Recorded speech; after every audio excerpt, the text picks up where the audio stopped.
नमस्कार। कभी सोचा है कि कुछ लोगों की बातें इतनी असरदार क्यों लगती हैं? उनकी भाषा में एक अलग ही स्वाद, एक अलग रंग होता है। हिंदी में ये जादू आता है मुहावरों से। तो आज चलिए हिंदी मुहावरों की इसी दिलचस्प दुनिया में उतरते हैं। अब देखिए, तूफान खड़ा करने का मतलब ये नहीं कि कोई सच में आंधी तूफान ले आएगा। नहीं, इसका ताल्लुक तो शब्दों की ताकत से है। ये बस एक छोटा सा उदाहरण है कि कैसे मुहावरे हमारी आम बातचीत को भी कितना खास बना देते हैं। इस सफर में हम कक्षा 9 की गंगा पाठ्य पुस्तक के पहले 3 पाठों में दिए गए सभी मुहावरों के अर्थ और उनके प्रयोग को समझेंगे। कोशिश यही रहेगी कि ये सारे मुहावरे अच्छी तरह से समझ में आ जाएं। तो आज का हमारा सफर कुछ ऐसा रहने वाला है। सबसे पहले हम मुहावरों की दुनिया को समझेंगे, फिर एक-एक करके पाठ, 2 बैलों की कथा, क्या लिखूं और संवादहीन में आए मुहावरों को देखेंगे। और आखिर में बात करेंगे कि ये सब मिलकर भाषा का जादू कैसे जगाते हैं। चलिए शुरू करते हैं। देखिए, मुहावरे भाषा के लिए बिल्कुल मसालों जैसे हैं। जैसे मसाले खाने में स्वाद डाल देते हैं, वैसे ही मुहावरे हमारी बातों में जान, भावनाएं और गहराई भर देते हैं। इनके बिना भाषा थोड़ी फीकी लगती है ना। तो हमारा पहला पड़ाव है पाठ 1, 2 बैलों के कथा। ये कहानी अपने आप में बहुत कुछ सिखाती है और इसमें इस्तेमाल हुए 9 जबरदस्त मुहावरे कहानी के हर मोड़ को, चाहे वो मुश्किल का हो, हिम्मत का हो या फिर खुशी का, उसे और भी यादगार बना देते हैं। तो पहला मुहावरा है जी तोड़ काम करना। मतलब इतनी मेहनत करना कि शरीर जवाब दे दे। जैसे गृह कार्य पूरा करने के लिए विद्यार्थियों को जी तोड़ काम करना पड़ता है।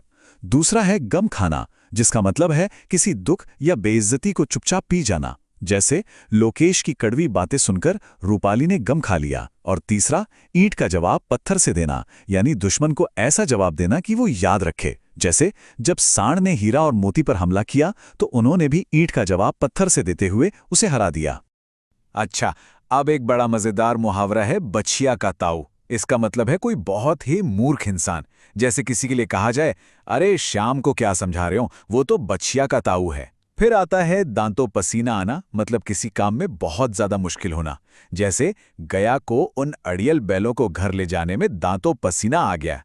और आखिर में 9-2-11 होना, जिसका सीधा सा मतलब है भाग जाना। जैसे कांजी हाउस की दीवार टूटते ही सभी जानवर एक-एक करके 9-2-11 हो गए। इस पाठ के आखिरी 3 मुहावरे सीधे दिल को छूते हैं।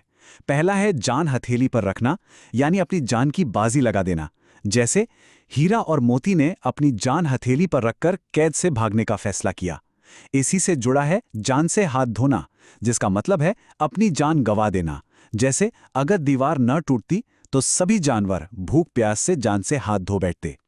और इन सारी मुश्किलों के बाद जो एहसास होता है वो है गदगद होना, यानी खुशी से भर जाना। जैसे हीरा और मोती को वापस देखकर झूरी गदगद हो गया। चलिए अब दूसरे पाठ पर आते हैं। इसमें सिर्फ एक ही मुहावरा है, लेकिन वो एक मुहावरा हमें चीजों को देखने के नजरिए और असलियत के फर्क पर बहुत गहरी बात सिखाता है। ये मुहावरा है दूर के ढोल सुहावने होना। मतलब चीजें दूर से बहुत अच्छी लगती हैं, पर पास जाने पर शायद असलियत कुछ और ही निकले। जैसे शहर के लोगों को लगता है कि गांव की जिंदगी कितनी शांत और सुकून भरी होगी, पर सच तो यही है कि दूर के ढोल सुहावने होते हैं। ये एक ऐसी बात है जो हम सब जिंदगी में कभी ना कभी महसूस करते हैं।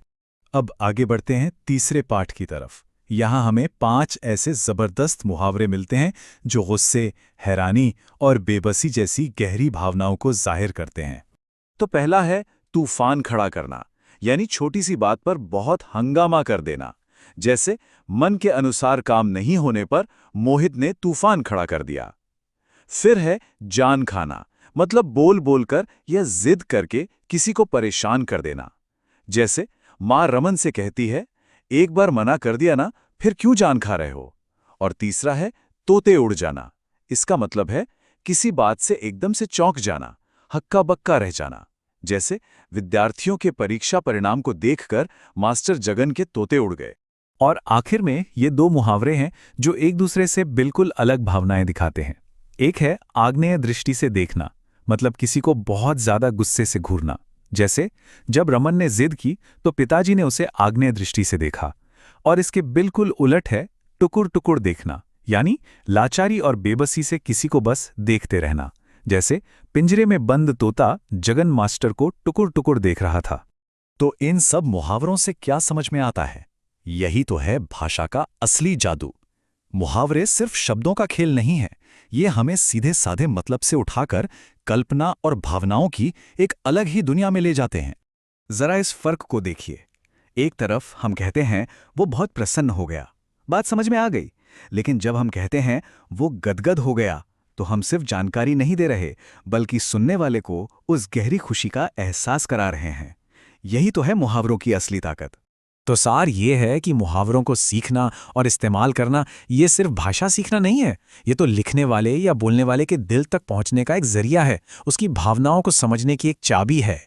याद रखिए, भाषा सिर्फ शब्द नहीं, भावनाएं हैं। तो अगली बार जब अपनी कोई बात कहनी हो तो जरा सोचिए, ऐसा कौन सा मुहावरा है जो उस बात में जान डाल सकता है।